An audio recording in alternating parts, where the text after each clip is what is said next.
Bonjour à tous, il est 15 heures. Ravi de vous retrouver pour cette nouvelle édition dont voici les titres. Le chef de l'État Ismaël Omar Guelleh a quitté aujourd'hui la capitale à destination à l'Éthiopie.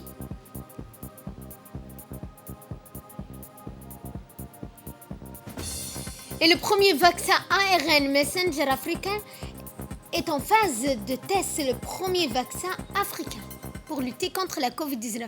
Bonjour à tous et nous entamons ce journal par le départ du chef de l'État Ismaël Omar Guelleh qui a quitté ce matin la capitale à destination d'Addis Abeba. Et ce pour prendre part aux travaux du 35e sommet ordinaire des chefs d'État de gouvernement de l'Union africaine. C'est le premier sommet physique que l'organisation tient depuis quelques années, où elle avait pris pour habitude, pour cause de Covid-19, d'organiser ses assises et réunions par vidéoconférence. Et comme elle a coutumé, ce sommet ordinaire de l'Union africaine abritera également la cérémonie de passation de la présidence tournante. C'est Macky Sall, le président sénégalais, qui succédera au président sortant de la République démocratique du Congo.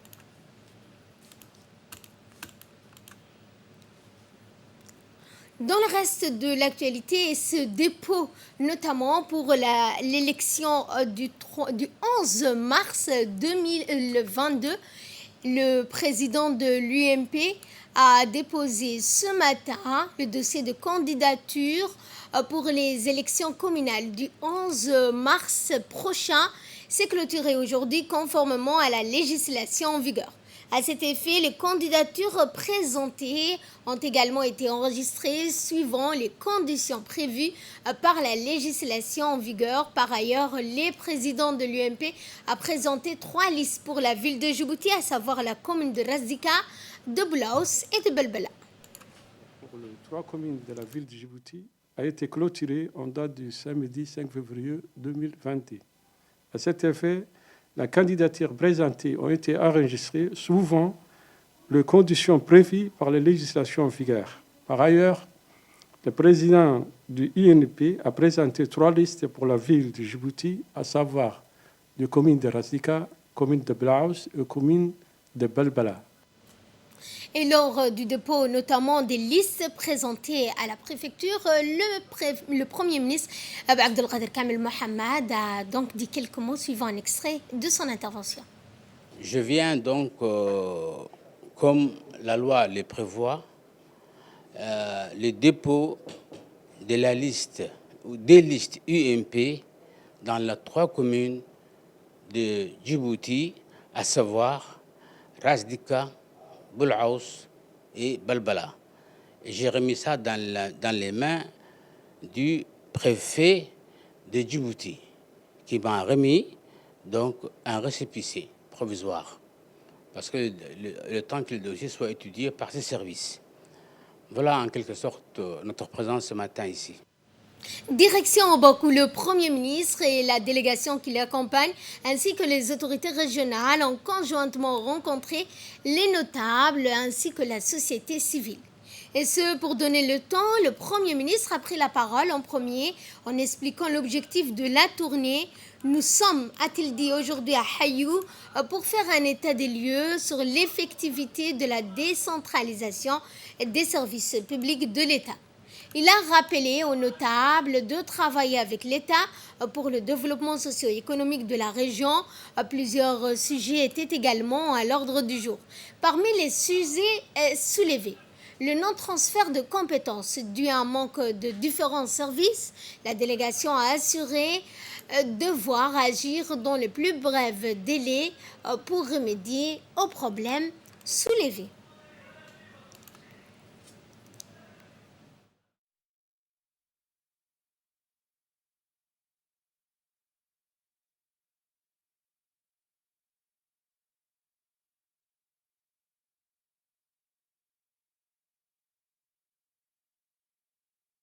Après la rencontre avec les notables et la société civile, le Premier ministre Abdelkader Kamel Mohamed, accompagné des membres du gouvernement, le secrétaire général de la primature, Naguib Abdallah, s'est rendu au quartier du chef-lieu de Fentahirou à la rencontre de la population.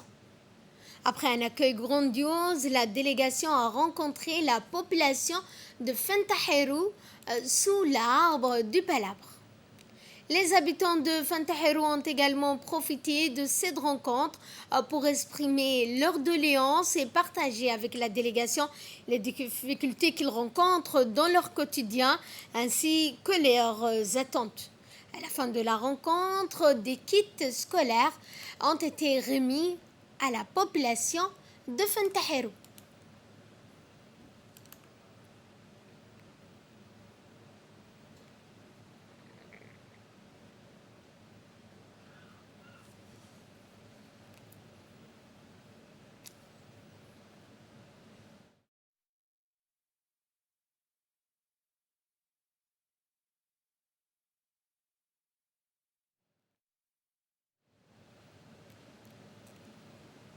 Toujours dans la continuité de son déplacement dans la région de Hayou, le Premier ministre Abdelkader Kamel Mohamed, accompagné des membres du gouvernement ainsi que du secrétaire général de la primature, se sont rendus dans la localité de Assassan.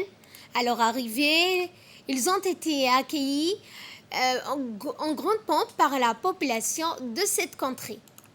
Objectif de ce déplacement dans la localité de Assassan et de visiter les champs de travail des agriculteurs de cette localité qui ont bénéficié de l'aide du ministère de l'Agriculture, de la FAO, et ce afin de leur permettre notamment à cette population rurale de développer une agriculture locale allant de pair avec la tradition pastorale.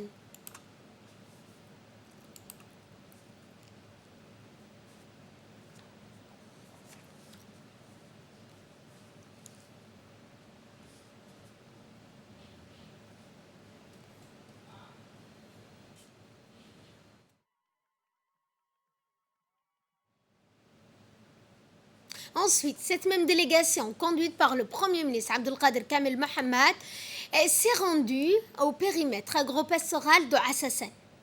Les autorités ont visité les différents jardins pour constater le travail fourni par les agriculteurs, et ce grâce à l'encadrement du ministère de l'Agriculture, de la FAO et les contraintes auxquelles ils font face au quotidien.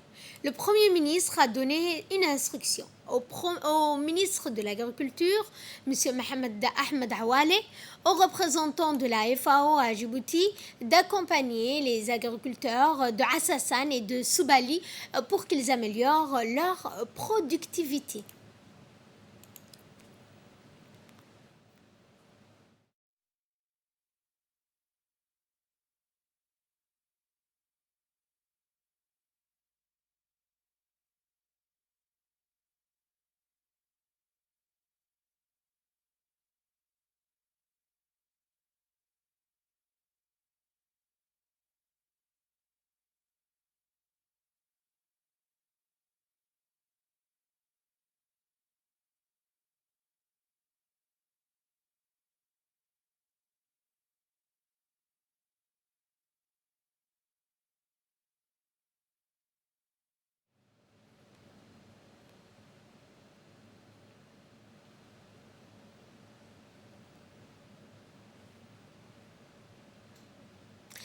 L'association Kermakaram a rendu ce jeudi 3 février une visite aux femmes en couche au centre médico-hospitalier de Dikil. Accueillis par le médecin-chef de l'hôpital, Dr Abbas Omar Mohamed, et du gynécologue obstétricien, Dr Béa, et le président de Kermakaram, M. Ali Halaf Mohamed, et son équipe ont procédé à la distribution d'habits neufs pour les mamans et leurs nourrissons. Lancée en 2020, l'association Kermakaram mène des activités caritatives dans les localités de la région de Dikil pour améliorer les conditions de vie de nos concitoyens les plus nécessiteux, notamment les populations rurales.